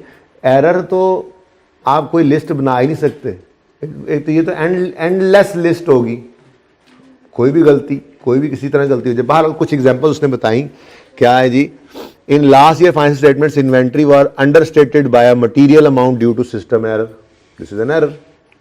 Repair was capitalised, effect of mathematical mistakes, जमा नफी की गलती हो गई, गलती से आपने डेप्रिसिएशन लेनी थी 50 रुपए, लिखा होता था ना सवालों के अंदर, ले ली 25 रुपए, ऐसे ही। ठीक है, फिर mistake in applying accounting policies, oversight और misinterpretation of facts, frauds under overstatement due to system error, wrong classification of item, that expense जो है वो अकाउंट फॉर करना था कॉस्ट ऑफ सेल में, गलती से एडमिन में कर दिया, वगैरह वगैरह वगैरह वगैरह। ठीक है ना, तो एरर तो कई तरह के हो सकते हैं। डिस्क्लोजर के अंदर क्या हमने बताया था, बोलो भाई? हमने अंग्रेजी लिखी थी, लेकिन इस अंग्रेजी के अंदर ना तो हमें स्टैंडर्ड का नाम लिखना पड़ता है, फलां स्टैंडर्ड ने कहा था ये गलती कर दो, ऐसा करते हैं नहीं। चेंज इन पॉलिसी के अंदर हमें बताना पड़ता है ना, IAS 23 में चेंज आया, उसने कहा कि ये करो कि आज से इंटरेस्ट को एसिड कॉस्ट में ऐड करो, ट्रांजिशनल प्रोविजंस दी, हम उसी के मुताबिक कर रहे हैं, ये बात करनी पड़ी। एरर में क्या होगा? ऐसी कोई बात नहीं। एरर में सिर्फ क्या बताओगे, वो जी 5 साल पहले एक रिपेयर एक्सपेंस को कैपिटलाइज कर बैठे थे तो अब सही कर रहे हैं। वो जी 5 साल पहले हमने, 3 साल पहले जी हमने रिड्यूसिंग बैलेंस मेथड की बजाय यहाँ पे स्ट्रेट लाइन लगा दिया था, बस नेचर ऑफ एरर। फिर वही काम यहां तक फॉर प्रायर पीरियड, फॉर अच्छा, अब ये वो चीज है जो मैंने आपको प्रैक्टिकली सिखाई हुई है। मैंने कहा था आपको, एक मिनट, अगर आप लोग काइंडली एक शफकत करें ना, तो आप अपना वो सबसे पहला सवाल ओपन कर लें, प्रैक्टिस क्वेश्चन 1 जो मैंने IAS 8 का करवाया था, उसमें नोट ओपन कर लें।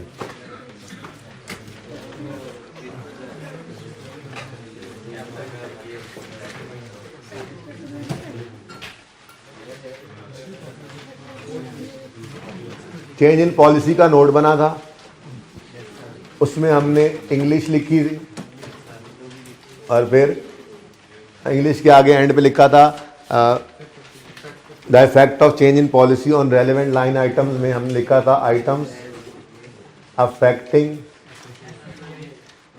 SOCI। जरा बताना तो सही कौन से साल में खड़े थे? 2003 में खड़े थे हम, तो हमने यहां पर 2003 और 2002 को प्रेजेंट किया था, याद है? और फिर ऐसे ही 2-3 आइटम्स आए थे और फिर हमने आगे लिखा था आइटम्स अफेक्टिंग SOFT, और हमने यहाँ पर 3, 2 और 1 को प्रेजेंट किया था। याद आ रही हैं बातें? याद क्या आ रही हैं? आप तो रजिस्टर खोल के बैठे हैं, आपको तो नजर आ रही हैं ये बातें। ठीक है जी, ऐसे ही 3-4 आइटम्स आ गए थे। फिर आपने एक सवाल किया था वंडर लिमिटेड, क्वेश्चन बैंक 1, इसके बाद वही किया था ना हमने, उसके अंदर हमारा आया था प्रायर ईयर एरर, हमने उसको करेक्ट किया था। तो फिर हमने नोट का नाम रखा था करेक्शन ऑफ एरर नोट, ऐसा ही है। इसमें भी हमने क्या किया था जी, पहले अंग्रेजियां लिखी थी, ये हुआ वो हुआ, ठीक है जी। उसके बाद the effect of correction on relevant line items are as follows, और हमने फिर कहा था आइटम्स अफेक्टिंग SOCI। और ये कौन से साल में था करेक्शन वगैरह था ना इसमें, मैं भूल तो नहीं रहा कहीं। अच्छा 15 में खड़े थे हम कहाँ खड़े थे जी, 15 में। तो यहाँ पे हमने एक मिनट लिख देना प्लीज, 15, 14, फिर 2-3 आइटम्स आए थे, और फिर उसके बाद आइटम्स अफेक्टिंग SOFP में हमने लिखा था 15, 14, 13, एक मिनट, 15, 14 और 13। उसके बाद मैंने कहा था भाई हाँ, चेंज इन पॉलिसी हो तो जिस साल में खड़े हो वो साल भी प्रेजेंट करना, लेकिन एरर हो तो जिस साल में खड़े हो वो साल प्रेजेंट करने की जरूरत नहीं है। और हमारा नोट बना था सिर्फ इतना सा, ठीक है ना, कि इनकम स्टेटमेंट सिर्फ 14 की प्रेजेंट हुई थी और बैलेंस शीट 14 और 13 की। याद आया? अब ये फर्क स्टैंडर्ड ने कैसे लिखा हुआ है थ्योरी के अंदर, ये जरा गौर करना।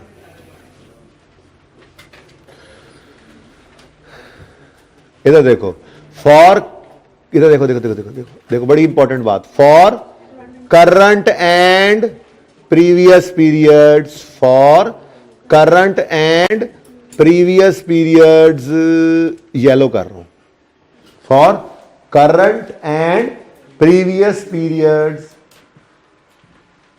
अगली बात तो वैसे ही बताया ना, इनकम स्टेटमेंट 2 साल की बनती है, बैलेंस शीट 3 साल की, तो पहले उसूल बता देता है, इनकम स्टेटमेंट 2 साल की, चेंजेस इन इक्विटी 2 साल की और बैलेंस शीट 3 साल की। इस टॉपिक का ये रूल था। फिर जब नोट में आए तो उसी तरह से इनकम स्टेटमेंट 2 साल की, बैलेंस शीट 3 साल की। क्यों हमने ये प्रेजेंट किया, ये देखो, नोट डिस्क्लोजर की रिक्वायरमेंट पैरा 28 कहता है for current and previous period या पीरियड्स, ठीक है। बता दो क्या जी, ईच लाइन आइटम पे इंपैक्ट। समझ में आता है? नोट किया आपने? अच्छा, अब चलो आगे एरर की तरफ। कितने गया एरर? ये आ गया। इधर देखो, अब यहां पे क्या कह रहा है, डिस्क्लोजर में नाम शाम अंग्रेजी में नीचे से चल बताओ, और for each current and prior period क्या लिखा हुआ है?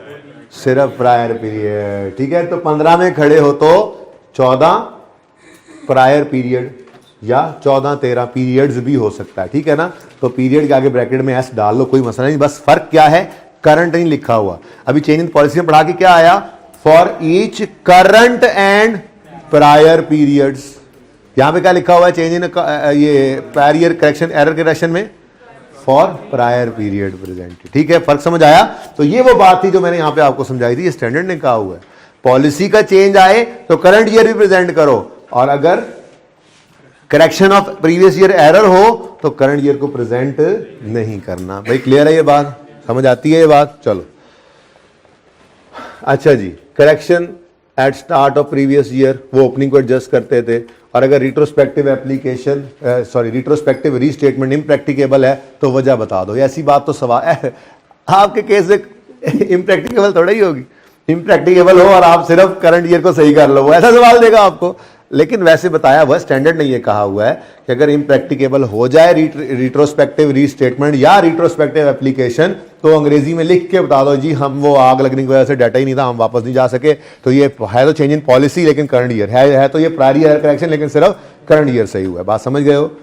ओके अच्छा जी, अब आ जाओ चेंज इन एस्टीमेट की तरफ। ये फर्क समझ आया है? तो ऐसे छोटी छोटी बातें होती हैं स्टैंडर्ड के अंदर, लेकिन देखो हमने उनको पक्का किया हुआ था। तो मैंने वो कहा था कि टॉपिक हमने पढ़ा हुआ, बस टाइम नहीं मिल रहा था। असल में ना वो कैश फ्लो को हाथ डाल बैठा था, फिर दिल ही नहीं किया।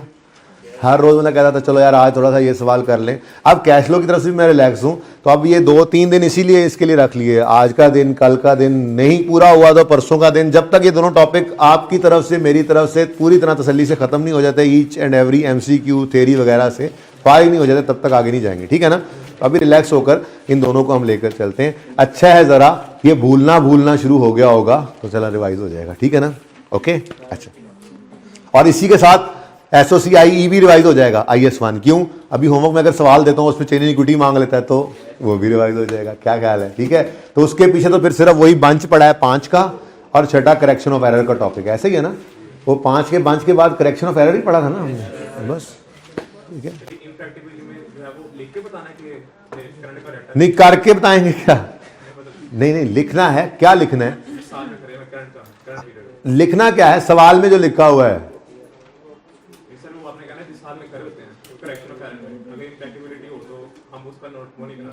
उस साल में तो फिर नोट बनेगा ही नहीं, अंग्रेजी में लिख के बताएंगे करेक्शन ऑफ एरर में कि जी ये एरर आया लेकिन इम्प्रैक्टिकेबिलिटी है, हम वापस जा ही नहीं सकते। इस साल में तो कुछ भी प्रेजेंट नहीं करना ना, ये तो रूल अलग से है। चुप कर जा। चेंज इन पॉलिसी का डिस्क्लोजर कहता है, पैरा कहता है कि डिस्क्लोजर में करंट ईयर भी बताओ और एरर का करंट ईयर मत बताओ, ये रूल अपनी जगह है। इम्प्रैक्टिकेबिलिटी क्या है, हम किसी एक साल में नहीं जा सकते थे, वो यहां पे मुमकिन था, आप सिर्फ 3 शो करते और कहते जी 2 नहीं है। क्यों नहीं है जी? वो डाटा नहीं है। लेकिन यहां पे तो आप कुछ भी शो नहीं करते, आप कहते जी इससे पीछे जा नहीं सकते। ये साल आपको बताने की जरूरत नहीं है कि प्रेजेंट ना करना स्टैंडर्ड ने कहा होगा, बस नहीं लिखो इम्प्रैक्टिकेबिलिटी, ठीक है। अच्छा पॉइंट रेज्ड। अच्छा जी, okay. Change in accounting estimate क्या होता है?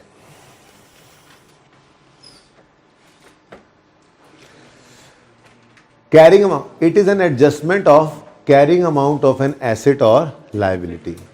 क्या मतलब? मतलब है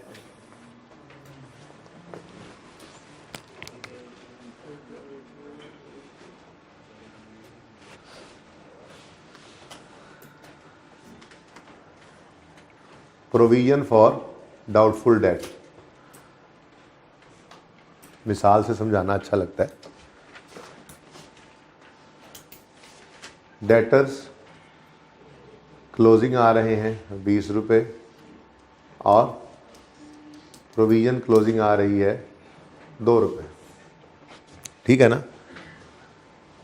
आपको जी अभी तो ओपनिंग एसेट्स हैं 10 रुपये थे, बाकी कुछ डेबिट हुआ, कुछ क्रेडिट और 20 क्लोजिंग में पड़ा होगा, ठीक है ना। तो ओपनिंग प्रोविजन 1 रुपये आ रही थी, ओके।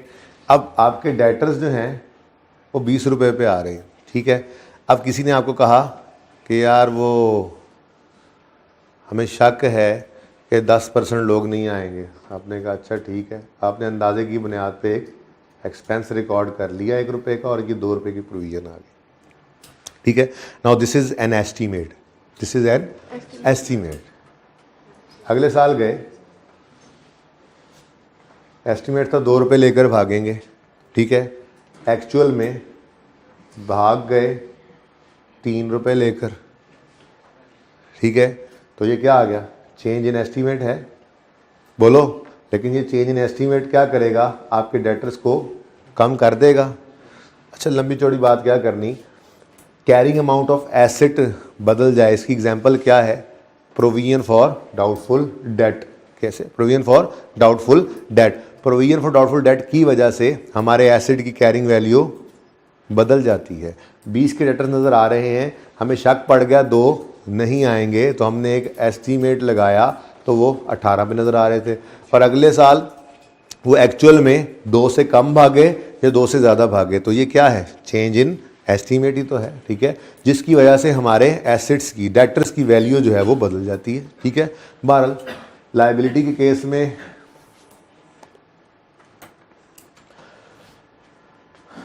वारंटी का लेजर बनाया था, वारंटी का कल, वारंटी एक्सपेंस का, ठीक है जी। इसमें हमने कहा जी बिजनेस शुरू किया है, बिजनेस शुरू किया है, हमें शक है कि 50 रुपये के मोबाइल सही होने आएंगे, मोबाइल बेचने शुरू कर दिए थे हमने, ठीक है जी। एक्चुअल में 40 आए, 60 आए, हो सकता है ना, ठीक है। तो ये क्या है? हमने एक लायबिलिटी जो है वो रिकॉर्ड, यहाँ देख लो, ऐसे कर लो, बल्कि ओपनिंग को ही देखो, ओपनिंग को ही देखो।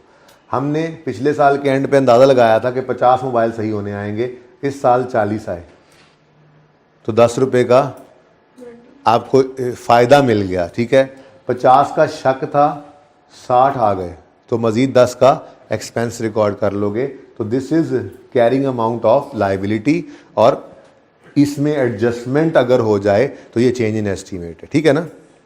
ओके, देखो मैंने ना प्रोविजन को डेटर का कॉन्ट्रा कहा है। आपको पता ही है provision is Contra debtor. Provision का बढ़ना डेटर को कम कर देगा, प्रोविजन का कम होना डेटर को बढ़ा देगा। Provision is an estimated figure, provision is an estimate. तो इस एस्टीमेट में चेंज आने की वजह से हमारे डेटर की एसेट की कैरिंग वैल्यू हिल जाए। Now this is change in estimate. Example में ये लिखा है, बात समझ आई है। देखो, it is an adjustment of carrying amount of asset. क्या मतलब? प्रोविजन एक एस्टीमेट है कि नहीं है? बोलो। प्रोविजन फॉर डाउटफुल डेट एक एस्टीमेट है कि नहीं? एस्टीमेटेड फिगर होती थी ना। ये एस्टीमेट क्या है? ये एक एडजस्टमेंट है, इसमें चेंज आएगा तो डेटर में भी चेंज आ जाएगा। This is an adjustment of carrying amount of asset. ऐसे ही कैरिंग अमाउंट ऑफ लाइबिलिटी के अंदर एडजस्टमेंट की एग्जांपल क्या है? मैंने कहा वारंटी। 50 का अंदाजा था, 60 सही कराने आ गए।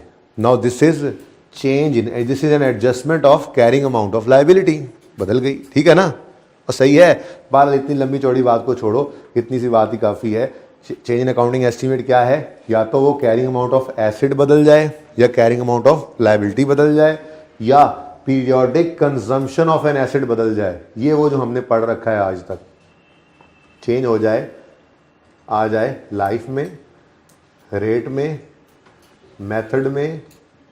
रेट और लाइफ और रेट तो एक ही बात है ना। ठीक है, लाइफ या रेट में चेंज आ जाए, मेथड में चेंज आ जाए, या रेजिडुअल वैल्यू में चेंज आ जाए। याद है चेंज इन एस्टीमेट? ये चेंज इन एस्टीमेट क्या करता था? एसेट की 5 साल जिंदगी है, 1 साल बाद 4 रहती थी, हमने कहा नहीं 3 रह गई है। अब पीरियोडिक कंजम्पशन में क्या आ गया? चेंज। पहले वो 4 साल बाकियों के ऊपर डेप्सिट होना था, अब 3 साल पे होगा। 5 साल लाइफ थी, 1 साल गुजर चुका था, 4 रिमेनिंग थी, हमने कहा नहीं नहीं नहीं नहीं, अभी 10 रिमेनिंग है और। ठीक है, तो वो जो पहले 4 साल पे डेप्सिट होना था एसेट ने, पीरियोडिक कंजम्पशन, वो बदल के आगे 5 से 7 साल पे फैल गई। ये काम किया हुआ है ना हमने। तो चेंज इन एस्टीमेट वाली ये एडजस्टमेंट तो हमें पहले ही पता थी, हमने पढ़ी हुई थी। ये जरा समझाना मुश्किल हो जाती है। बहरहाल चेंज इन एस्टीमेट, अगर सादा अल्फाज में बात करूँ ना, तो चेंज इन एस्टीमेट क्या है? एक तो वो जो आपने फिक्स एसेट के टॉपिक में पढ़ा था, चेंज इन एस्टीमेट, लाइफ बदल जाए, रेजिडुअल वैल्यू बदल जाए, रेट या मेथड वगैरह बदल जाए, ये चेंज इन एस्टीमेट है। ये क्या है? दरअसल ये पीरियोडिक कंजम्पशन ऑफ एसेट में चेंज आ जाता है। ठीक हो गया? सही है। एक तो ये हो गया, और दूसरा इसके अलावा जितने भी अंदाजे हैं, अंदाजा फॉर डाउटफुल डेट, अंदाजा फॉर टैक्स, अंदाजा फॉर वारंटी, अंदाजा for gratuity and so on. Provision means अंदाजा, प्रोविजन मींस अंदाजा, प्रोविजन फॉर डाउटफुल डेट। इसके चेंज होने से एसेट चेंज हो जाता है। प्रोविजन फॉर वारंटी, मैंने कहा था वारंटी एक्सपेंस क्या है? प्रोविजन फॉर वारंटी अंदाजा है। ग्रेच्युटी एक्सपेंस क्या है? प्रोविजन फॉर ग्रेच्युटी, एक अंदाजा होता है। इतने बंदा जो इतने पैसे लेकर चला जाएगा, इतने अरसे बाद आएगा, इतने पैसे, अंदाजे की बुनियाद पे हम एक्सपेंस रिकॉर्ड कर रहे होते हैं। ये ठीक है ना, और सही है। कुछ बात समझ आ रही है? ठीक है, तो अगर सादा बात कर लें तो चेंज इन एस्टीमेट 2 ही चीजें हैं। एक वो जो आज तक पढ़ा हुआ था, क्या? एसेट की लाइफ बदल जाए, रेट बदल जाए, मेथड बदल जाए, इससे periodic consumption of asset, periodically जो एक्सपेंस में जाता है ना एसेट डेप्रिसिएशन, वो बदल जाती है। और दूसरा सारे अंदाजे, provision for doubtful debt, provision for warranty, provision for gratuity, provision for tax, ये सब क्या है? प्रोविजन क्या है? अंदाजे, एस्टीमेट्स हैं। क्या है? एस्टीमेट। प्रोविजन में चेंज आए, प्रोविजन फॉर डाउटफुल डेट में चेंज आए तो डेटर में चेंज आ जाते हैं। Now this is adjustment of carrying amount of asset. मैंने कहा एग्जांपल प्रोविजन। ठीक है, वारंटी की प्रोविजन में चेंज आए तो फिर ये लायबिलिटी की कैरिंग वैल्यू बदल देता है। बात समझ गए हो? बहरहाल इतनी सी बात ही है। चेंज अकाउंटिंग एस्टीमेट क्या है? It is an adjustment of carrying amount of asset और लायबिलिटी और amount of periodic consumption of asset that result from assessment of present status or expected future benefits। ठीक है ना, आपको अंदाजा था कि 5 साल चलेगा लेकिन वो 4 साल चलना है, एक मिसाल है। ठीक है ना, तो ये क्या है जी? चेंज इन एस्टीमेट की डेफिनेशन। क्या डेफिनेशन है जी? याद नहीं करनी, बस समझ लो, जहन के अंदर आ जाए बस। ठीक है, चेंज इन एस्टीमेट डेफिनेशन क्या है जी? It is an adjustment of carrying amount of asset और लायबिलिटी और change in periodic consumption of asset. That results from assessment of expected future benefits या प्रेजेंट स्टेटस। हालात देख ली, निका नहीं नहीं ए नहीं बचता, ठीक है, ये प्रेजेंट स्टेटस और फ्यूचर बेनिफिट्स, ठीक है जी। अच्छा लाहौर लहज, ओके, ये बात समझ आ गई। अच्छा अब ये जो नोट है ना, नोट भाई खुदारा इसको सिर्फ और सिर्फ नहीं नहीं नहीं only for MCQs point of view याद रखना प्लीज, ठीक है। कभी ये ना हो पर्चे के अंदर ये जी लिखा क्या हो, मैं बाद में पढ़ाता हूं, आप ना पढ़ो मैं पढ़ाता हूं, ठीक है ना। पर्चे के अंदर लिखा हो एक काम हुआ है, अब आपको समझ नहीं आ रही कि ये चेंज इन पॉलिसी है, ये चेंज इन एस्टीमेट है, तो आपने कहा ठीक है चेंज इन एस्टीमेट कर लो। क्यों? आसान है, आसान है ना। करंट को सही करो, फ्यूचर को सही करो, नोट भी इतना था 2 लाइनों का था, याद है। अब प्रैक्टिकली जब आप अपनी प्रैक्टिकल लाइफ में जाएंगे, ठीक है, वहां पे जाकर अगर ऐसा कभी हो कि आप डिस्टिंग्विश ना कर रहे हो कि ये जो इवेंट हमारे सामने पड़ा है ये चेंज इन पॉलिसी है, चेंज इन एस्टीमेट, तो स्टैंडर्ड ने कहा उसको चेंज इन पॉलिसी ले लेना। लेकिन ये एक तो प्रैक्टिकली जब आप फील्ड में जाओगे तब अप्लाई करना, और दूसरा यहाँ पे सिर्फ MCQs में थियोरेटिकल पॉइंट ऑफ व्यू से अप्लाई करना, एग्जाम के न्यूमेरिकल क्वेश्चन में इसको अप्लाई नहीं करना कि ਤੁਹਾਨੂੰ समझ नहीं आ रही तो सीखो बट ठीक है एस्टीमेट चेंज। बहरहाल ये नोट MCQs के पॉइंट ऑफ व्यू से इंपॉर्टेंट है। ये क्या कहता है, sometimes it is difficult to distinguish between accounting policy and change in estimate, in such a case it is treated as change in estimate. लेकिन इसके साथ लिखो, ये जली हरूफ के अंदर लिखो only for MCQs point of view या थियोरेटिकल पॉइंट ऑफ व्यू, ठीक है ना। समझ गए मैं क्यों कह रहा हूं, पर्चे में आ जाए एडजस्टमेंट, अब आपको समझ नहीं आ रहा, कह रहे हैं चेंज इन पॉलिसी है ये एस्टीमेट है, चलो जी स्टैंडर्ड ने कहा हुआ है चेंज इन पॉलिसी, ना भाई ना, ठीक है, हाँ ओके। लेकिन बहरहाल स्टैंडर्ड का कॉन्सेप्ट तो है। अच्छा जी, ट्रीटमेंट क्या है अकाउंटिंग पॉलिसी का, ट्रीटमेंट क्या है, इधर मत पढ़ो, ट्रीटमेंट क्या करते हैं अकाउंटिंग पॉलिसी ये चेंज इन एस्टीमेट का, प्रोस्पेक्टिव, करंट को सही करते हैं और फ्यूचर को, तो प्रोस्पेक्टिव एप्लीकेशन है करंट और फ्यूचर, और डिस्क्लोजर भी देते हैं, चेंज इन एस्टीमेट का डिस्क्लोजर आपको बनाना सिखाया हुआ, ठीक है जी, ओके। प्रोस्पेक्टिव एप्लीकेशन क्या होती है, applying new policy after the date at which the policy is change and recognising the effect of change in accounting estimate in the current and future periods affected by the change, ठीक हो गया जी। Examples of change in accounting estimates हैं जी, माशाल्लाह माशाल्लाह, पढ़ लेते हैं जी, ढेर सारे हैं।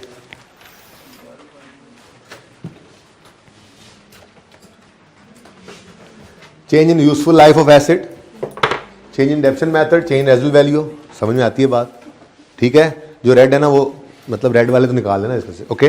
उसके बाद क्या है जी, a company has change is allowance for recoverable irrecoverable receivable from 10% to, भाई चेंज इन पॉलिसी नहीं है ये, वो क्या कह रहा था, ऐसी एडजस्टमेंट जो एसेट्स की कैरिंग वैल्यू बदल दे, आ गई ना बात। प्रोविजन पहले 10% पे थी, अब बेसिस बदल दी, तो जब प्रोविजन बदलेगी तो इसका असर क्या पड़ेगा, डेटर्स नेट नजर आते हैं ना बैलेंस शीट में भी, कल परसों देख रहे थे, वो बदल जाएंगे। Now this is adjustment to carrying amount of asset, तो this is change in estimate. Example, फिर increase the allowance from 5 to 10%, ये भी एक वही एग्जांपल है, दोनों एग्जांपल्स एक जैसी हैं, ठीक है ना। फिर a company has decided to move from charging depreciation on straight line to, ये ना असल में बेसिकली डिफरेंट MCQs से उठाए गए पॉइंट्स हैं, इसलिए रिपीट नजर आए तो कोई मसला नहीं है। जैसे यहां लिख भी दिया गया एग्जांपल 1 के अंदर भी यही बात की गई है, ठीक है ना। क्या कंपनी ने डेप्शन मेथड स्ट्रेट लाइन से रिड्यूसिंग बैलेंस कर दिया, this is change in policy ना, चेंज इन एस्टीमेट है, okay. Next, change the depreciation of plant from straight line to reducing balance, ये भी ऊपर बात हो रही है। Change the useful life of motor vehicle from 6 to, ये भी एग्जांपल 1 वाली बात है। Change depreciation from straight line to reducing balance, ये भी एग्जांपल 1। रिवाइजिंग रिमेनिंग लाइफ, ये भी एग्जांपल 1। चेंज इन, अच्छा ये जो है ना, फिलहाल 9 को छोड़ो, 10 कहता है वारंटी प्रोविजंस, ये बता दिया आपको मिसाल के अंदर, क्योंकि ये वारंटी का मैंने कल लेजर बनवा दिया था ना, ठीक है आपको प्रैक्टिकली नहीं आएगा पर लेजर तो बनवा दिया ना, ठीक है। तो वारंटी प्रोविजन में अगर चेंज आ जाए तो वो भी चेंज इन अकाउंटिंग एस्टीमेट है। जैसे मैंने अभी यहां पे बताया था 50 का अंदाजा था, इस साल 40 आ गए, तो पिछले साल जाके इनकम सही करने नहीं लग जाओगे, उसको एक्सपेंस को सही करने नहीं लग जाओगे, इस साल उसको इनकम के तौर पे रिकॉर्ड कर लोगे, 10 का फायदा होगा। 50 का अंदाजा था, 60 सही कराने आ गए, तो पिछले साल में जाके एक्सपेंस को सही नहीं करने लग जाओगे, इस साल में मजीद 10 का एक्सपेंस रिकॉर्ड कर लोगे, ठीक है। Warranty provision is an example of change in estimate. और करंट टैक्स प्रोविजन, टैक्स असल में आपने पढ़ा हुआ है, वैसे अंडर ओवर प्रोविजन IAS 12 के अंदर आप FAR 2 में पढ़ेंगे, लेकिन ये थोड़ी बात आपको इतनी तो पता लग ही सकती है। आप वो करंट टैक्स की कैलकुलेशन करते हैं टैक्स के टॉपिक में, टैक्स के टॉपिक कह रहा हूँ, टैक्स के पेपर के अंदर आपने सीखा हुआ है ना, इनकम फ्रॉम बिजनेस सीखा हुआ है ना। उसमें क्या करते हो आप प्रॉफिट बिफोर टैक्स पकड़ते हो, उसमें कुछ चीज़ें ऐड करते हो, कुछ लेस करते हो, यानी जिन पे एतराज होता है टैक्स वालों को उन्हें रिवर्स कर देते हो और टैक्स वालों की बात मान लेते हो और टैक्सेबल प्रॉफिट निकाल के उस पर रेट लगाते हो। अब ये कैलकुलेशन आप करके टैक्स निकालते हो और आप एंट्री कर लेते हो tax debit in current tax debit current tax payable credit. इसकी अगर सही एंट्री बोले ना तो सही एंट्री होती है current tax expense debit provision for tax credit. क्यों? क्योंकि आपने अगर 30 जून ईयर एंड के ऊपर अंदाजे की बुनियाद पे एक टैक्स निकाल के रिकॉर्ड कर लिया है, तो जब सितंबर में देने जाएंगे ना टैक्स, तो हो सकता है टैक्स वाले कहें हैं भाई ये कि 100 रुपए टैक्स नहीं 150 बंद है, क्यों? आपने ये माइनस की चीजें अलाउड नहीं, ये माइनस की अलाउड नहीं, ये माइनस की अलाउड नहीं, और रोला पड़ जाता है। तो इसलिए ये एक अंदाजा होता है टैक्स एक्सपेंस जो आप अंदाजे की बुनियाद पर रिकॉर्ड करते हैं। ये असल में पता तो तब लगता है जब टैक्स वालों को पे करने जाते हैं।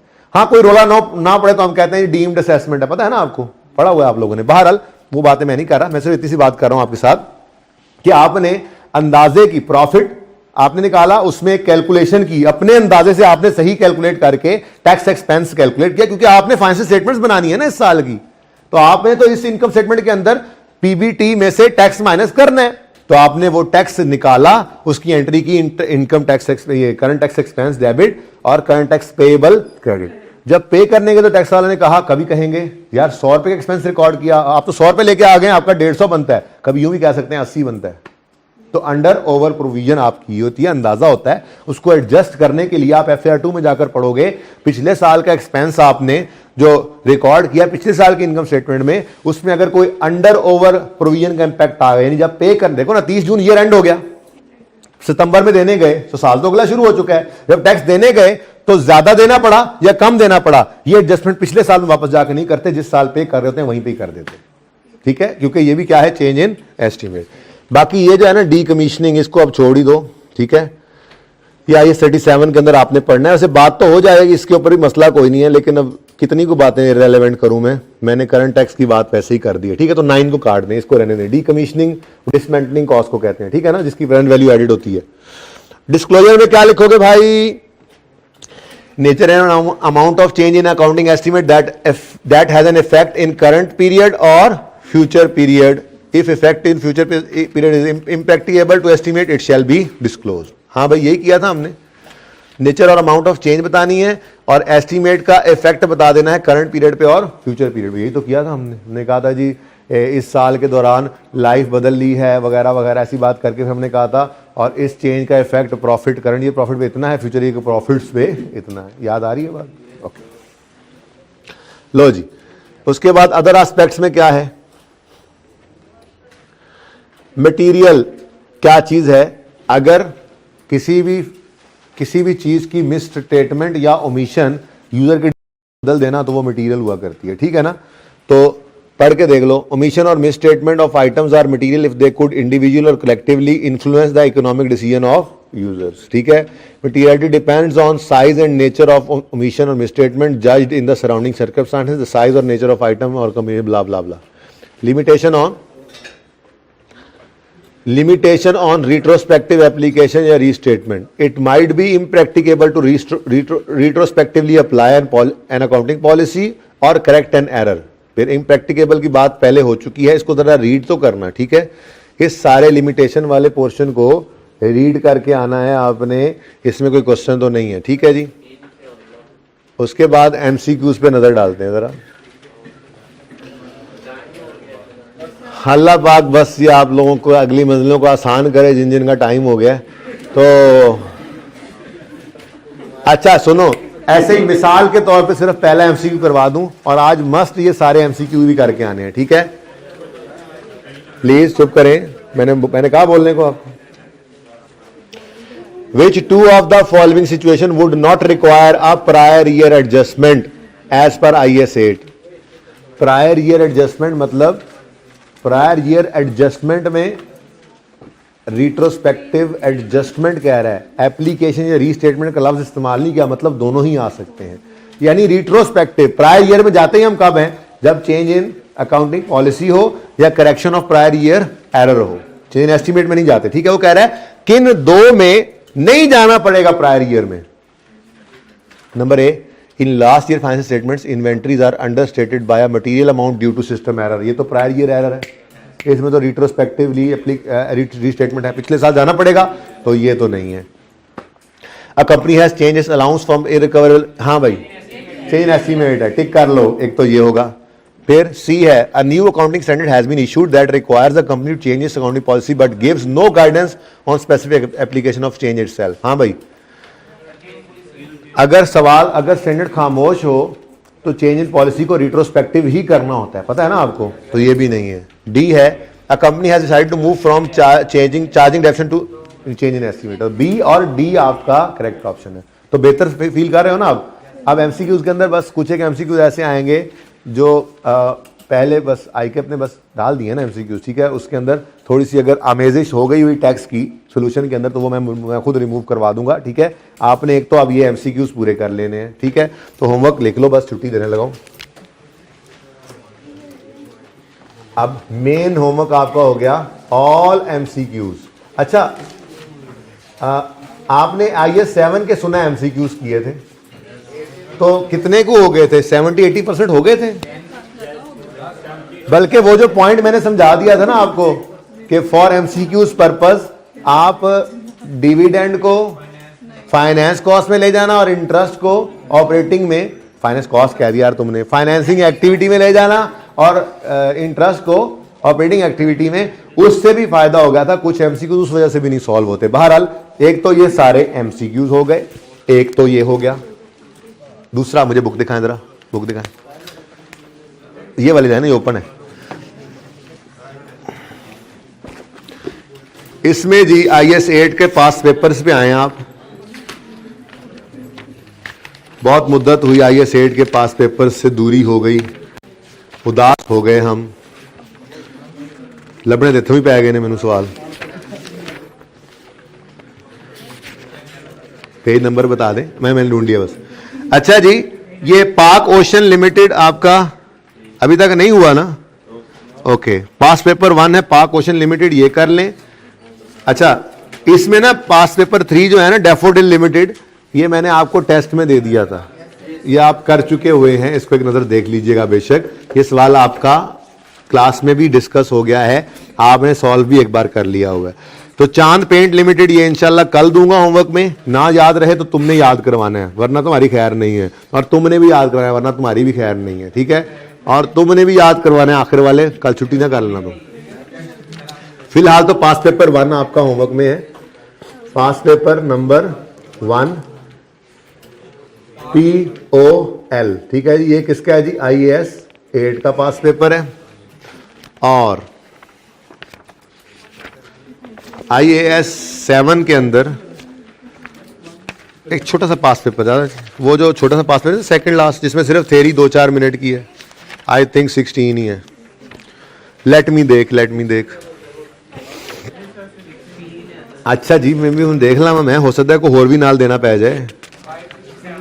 अच्छा आके जी, ये 16 है, छोटा सा एक पास पेपर है, सिर्फ थ्योरेटिकली वो जो कॉन्सेप्ट्स आपको दिए हैं ना, आईकेप ने एक बार 8 नंबर के सिर्फ वही पूछ दिए थे कि जरा अंग्रेजियां बताओ, कोई 1-2 आपको समझ नहीं आएंगे, 4 में से शायद 1 समझ ना आए, 2 समझ आ जाए, 3 समझ आ जाए, तो ये ट्राई करने हैं। पास पेपर 16 है ब्रॉड पीक लिमिटेड BPL, ये IAS 7 का है, ठीक है जी। इसको नोट कर लें, जिंदगी ये तो कल मिलेंगे। अल्लाह हाफिज।